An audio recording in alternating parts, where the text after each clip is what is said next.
بسم الله الرحمن الرحيم قل يا أهل الكتاب لم تكفرون بآيات الله والله شهيد على ما تعملون۔ تم فرماؤ اے اہل کتاب، تم اللہ کی آیتوں کا انکار کیوں کرتے ہو، حالانکہ اللہ تمہارے اعمال پر گواہ ہے۔ یہاں اللہ تعالیٰ کی آیتوں سے مراد تورات کی آیتیں ہیں، اور تورات کی وہ آیتیں جن میں سرکار دو عالم صلی اللہ علیہ وسلم کے اوصاف لکھے ہوئے تھے، اور وہ عقلی دلائل مراد ہیں جو حضور اکرم صلی اللہ علیہ وسلم کی صداقت پر دلالت کرتے تھے۔ تو اہل کتاب نے حضور صلی اللہ علیہ وسلم کے تشریف آوری کے بعد ان تورات کی آیتوں کا انکار کیا جن میں حضور صلی اللہ علیہ وسلم کی تعریف لکھی ہوئی تھی۔ تو اللہ نے ارشاد فرمایا کہ اے محبوب آپ فرما دیں اے اہل کتاب، تم ان آیتوں کا کیوں انکار کرتے ہو، حالانکہ اللہ گواہ ہے تمہاری ان آیتوں پر کہ اس نے تم پر نازل کی اور تم نے اس کو پڑھا اور سمجھا ہے۔ قُلْ يَا أَهْلَ الْكِتَابِ لِمَ تَصُدُّونَ عَن سَبِيلِ اللَّهِ مَنْ آمَنَ تَبْغُونَهَا عِوَجًا وَأَنْتُمْ شُهَدَاءُ وَمَا اللَّهُ بِغَافِلٍ عَمَّا تَعْمَلُونَ۔ تم فرماؤ اے اہل کتاب، تم ایمان لانے والوں کو اللہ کے راستے سے کیوں روکتے ہو، تم اس میں بھی ٹیڑھا پن چاہتے ہو، حالانکہ تم خود اس پر گواہ ہو اور اللہ تمہارے اعمال سے بے خبر نہیں ہے۔ اس آیت میں بھی اہل کتاب ہی سے خطاب ہے کہ اے اہل کتاب، تم ان لوگوں کو جن کے دلوں میں ابھی ایمان مضبوط نہیں ہوا، انہیں تاجدار رسالت صلی اللہ علیہ وسلم کی شان میں تورات کی آیتیں چھپا کر اور یہ کہہ کر کیوں بہکاتے ہو کہ یہ وہ نبی نہیں ہیں جن کے متعلق تورات میں اوصاف لکھے ہوئے ہیں۔ جن لوگوں کے ایمان کمزور تھے تو اہل کتاب ان لوگوں کو کہتے تھے کہ تورات میں جس نبی کا تذکرہ ہے نا، تو یہ وہ والے نبی نہیں ہیں، یہ کوئی اور ہیں۔ تو اس طرح کہہ کر وہ ان کو بہکایا کرتے تھے، ان کو راستے سے ہٹایا کرتے تھے۔ وہ پہلے کمزور ایمان والے تھے، یعنی شک و شبوں میں تھے، کبھی ادھر کبھی ادھر ڈاما ڈول، اور جب یہ باتیں کہتے تو وہ دین سے ہی پھر جاتے، اسلام کا ہی وہ لوگ انکار کر دیا کرتے۔ تو یہ کہہ کر تم انہیں اللہ کے راستے سے کیوں روکتے ہو، حالانکہ تم خود اس بات پر گواہ ہو کہ سید دو عالم صلی اللہ علیہ وسلم کی شان تورات میں لکھی ہوئی ہے، اور وہ یہی نبی ہیں جن کے اوصاف تم پڑھ چکے ہو اور دیکھ چکے ہو۔ اور اللہ کی بارگاہ میں جو مقبول دین ہے وہ صرف دین اسلام ہے، دین اسلام کے علاوہ کوئی دین اللہ کی بارگاہ میں مقبول نہیں ہے۔ یا ایھا الذین آمنوا ان تطیعوا فریقا من الذین اوتوا الکتاب یردوکم بعد ایمانکم کافرین۔ اے ایمان والو، اگر تم اہل کتاب میں سے کسی گروہ کی اطاعت کرو تو وہ تمہیں تمہارے ایمان کے بعد کفر کی حالت میں لوٹا دیں گے۔ مرشاس بن قیس یہودی یہ مسلمانوں کی مجلس کے قریب سے گزرا کہ مسلمان آپس میں بیٹھے ہوئے تھے، جس میں انصار کے دو قبیلے اوس اور خزرج یہ نہایت محبت سے باتیں کر رہے تھے۔ ان دو قبیلوں کے لوگوں کی حالت یہ تھی کہ اسلام سے پہلے یہ جانی دشمن تھے ایک دوسرے کے، یہاں تک کہ قتل و غارت گری ہو جاتی، ایسی لڑائیاں ہوتی اور سالوں سال وہ لڑائیاں چلتی۔ نبی کریم صلی اللہ علیہ وسلم کی تشریف آوری سے ان دونوں قبیلوں کے درمیان محبتیں پیدا ہو گئیں اور حضور صلی اللہ علیہ وسلم نے اخوت کا پیغام ان کو دیا۔ تو وہ یہودی وہاں سے گزرا تو یہ پیار محبت کی باتیں کر رہے تھے،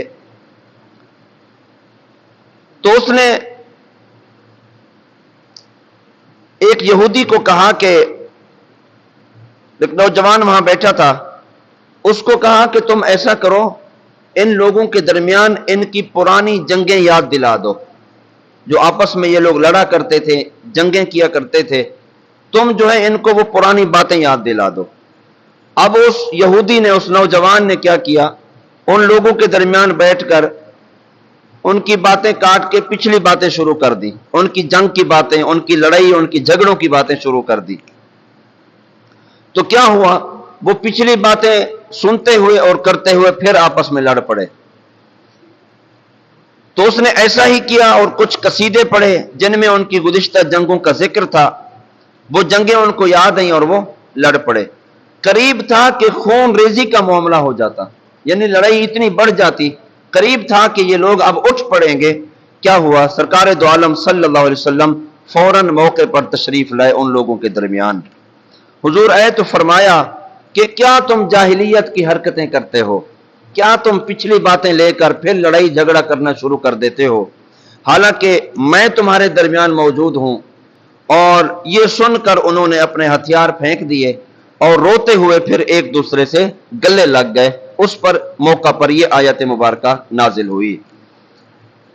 تو اس سے معلوم ہوا کہ یہاں آیت میں کفر سے مراد کافروں والے کام ہیں، کہ جو لوگ کافروں والے کام کرتے ہیں۔ اب اس نوجوان نے کافروں والے کام کیے کہ مسلمانوں کو آپس میں لڑا دیا۔ دوسری بات یہ ہے کہ فتنہ فساد بپا کرنا اور مسلمانوں کو آپس میں لڑانا یہ یہودیوں کا کام ہے، مشرکوں کا کام ہے۔ اور آپس میں پیار و محبت پیدا کرنا، صلح کرانا، یہ سرکار دو عالم صلی اللہ علیہ وسلم کی سنت مبارکہ ہے۔ جہاں لوگ لڑ رہے ہوں، اگر آپ ان کے درمیان جاتے ہیں اور یہ صلاحیت رکھتے ہیں تو آپ ان کے درمیان صلح کرانے کی کوشش کریں، ان کی لڑائی کو ختم کرانے کی کوشش کریں، ان کے جھگڑے کو ختم کرانے کی کوشش کریں۔ یہ سنت رسول ہے۔ اگر ہمارے جانے سے لڑائی مزید بڑھ رہی ہے تو پھر یہ ایمانی تقاضا نہیں بلکہ کفریہ تقاضا ہے۔ تو اپنے آپ کو فتنہ فساد سے بھی بچا کر رکھیں۔ جہاں فتنہ فساد ہو، صلح کرانے کی صلاحیت رکھتے ہیں تو ان کے درمیان صلح کرانے کی کوشش کریں۔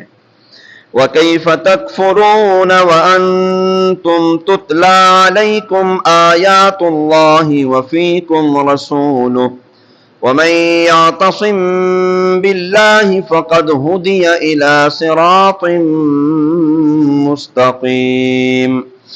اور ایمان والو، اب تم کیوں کفر کرو گے حالانکہ تمہارے سامنے اللہ کی آیتیں پڑھی جاتی ہیں اور تم میں اس کا رسول تشریف فرما ہے، اور جس نے اللہ کا سہارا مضبوطی سے تھام لیا تو اسے یقیناً سیدھا راستہ دکھا دیا گیا۔